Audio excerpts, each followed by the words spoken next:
ಅಪರಿಚಿತ ವಾಹನವೊಂದು ರಸ್ತೆ ಬದಿಯಲ್ಲಿ ನಿಂತಿದ್ದ ವ್ಯಕ್ತಿಗೆ ಡಿಕ್ಕಿ ಹೊಡೆದ ಪರಿಣಾಮ ಗಂಭೀರ ಗಾಯಗೊಂಡು ಸಾವನ್ನಪ್ಪಿರುವ ಘಟನೆ ಭಾರತೀನಗರದ ಭಾರತಿ ಕಾಲೇಜು ಸಮೀಪ ಕಳೆದ ರಾತ್ರಿ ನಡೆದಿದೆ.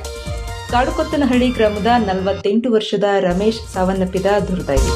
ಕಳೆದ ರಾತ್ರಿ ರಸ್ತೆ ಬದಿಯಲ್ಲಿ ಸ್ನೇಹಿತರೊಂದಿಗೆ ನಿಂತು ಮಾತನಾಡುತ್ತಿರುವ ವೇಳೆ ಅಪರಿಚಿತ ವಾಹನವೊಂದು ಡಿಕ್ಕಿ ಹೊಡೆದು ಪರಾರಿಯಾಗಿದ್ದು, ದೃಶ್ಯ ಹತ್ತಿರದಲ್ಲಿಯೇ ಇದ್ದ ಸಿಸಿ ಕ್ಯಾಮೆರಾದಲ್ಲಿ ಸೆರೆಯಾಗಿದೆ. ಅಪಘಾತದಲ್ಲಿ ಗಾಯಗೊಂಡಿದ್ದ ರಮೇಶ್ ಅವರನ್ನ ಚಿಕಿತ್ಸೆಗಾಗಿ ಹತ್ತಿರದಲ್ಲೇ ಇದ್ದ ಆಸ್ಟರ್ ಜಿ ಮಾದೇಗೌಡ ಆಸ್ಪತ್ರೆಗೆ ಸೇರಿಸಲಾಗಿದ್ದರೂ ಕೂಡ ಚಿಕಿತ್ಸೆ ಫಲಕಾರಿಯಾಗದೆ ಸಾವನ್ನಪ್ಪಿದ್ದಾರೆ. ಮೃತರಿಗೆ ಪತ್ನಿ ಹಾಗೂ 2 ಪುತ್ರರು ಇದ್ದು ಕುಟುಂಬದ ಆಕ್ರಂದನ ಮುಗಿಲು ಮುಟ್ಟುವಂತಿತ್ತು. ಶವವನ್ನು ಇಲ್ಲಿನ ಸಮುದಾಯ ಸರ್ಕಾರಿ ಆಸ್ಪತ್ರೆಯಲ್ಲಿ ಪಂಚನಾಮೆ ನಡೆಸಿ ವಾರಸುದಾರರಿಗೆ ಒಪ್ಪಿಸಲಾಗಿದೆ.